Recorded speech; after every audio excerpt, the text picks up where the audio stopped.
Imagine waking up and realizing your life isn't yours anymore.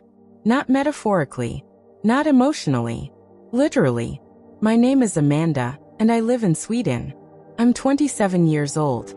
I live alone in a small apartment in Stockholm, or at least I thought I did. That morning started like any other. The alarm went off at 6:30 a.m. I reached for my phone, but it wasn't on my nightstand. It was on the floor, and the screen showed a name I didn't recognize. Not mine. I froze. My heart started pounding.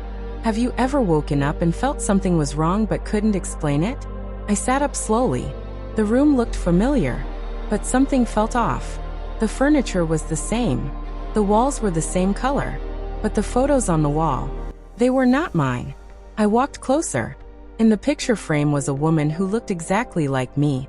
Same face, same eyes, but she was standing in front of a house I've never seen before.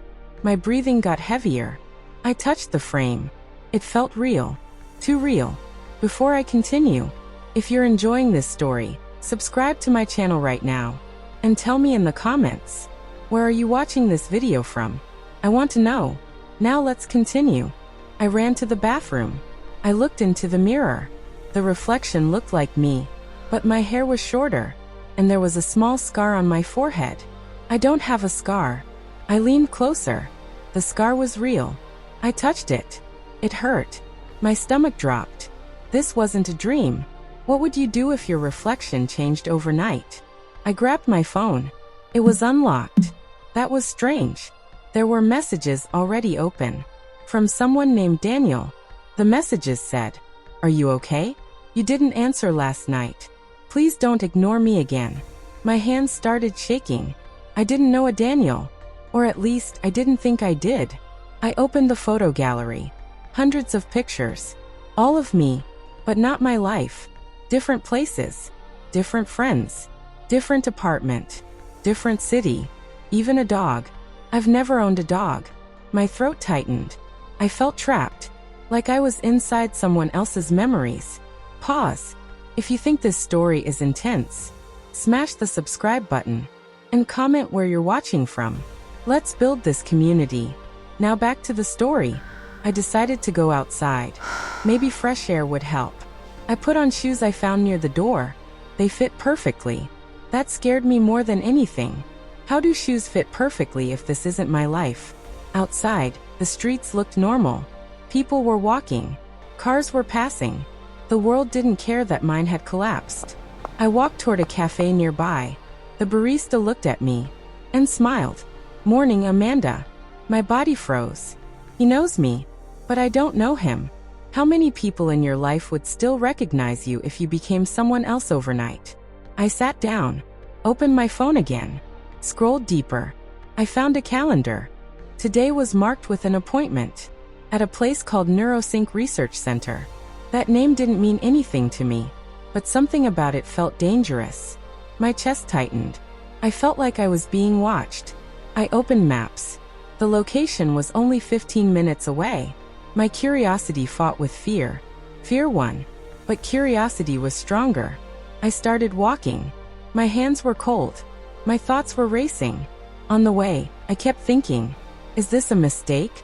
Did I lose my memory? Or did someone replace my life? What if someone didn't steal your identity, but rewrote it? I arrived at the building. It was modern. Glass walls.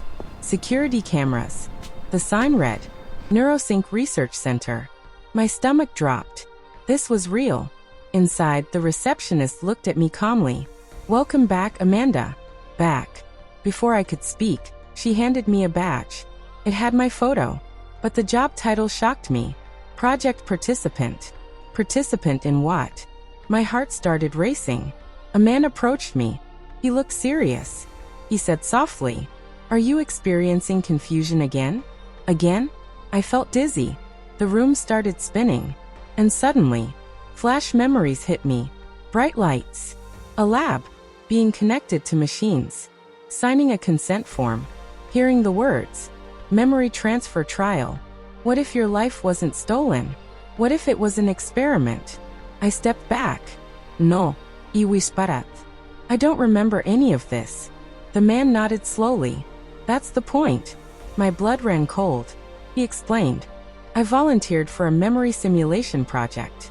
They were testing identity immersion to see if a person could live inside an alternate reality and wake up believing it was real.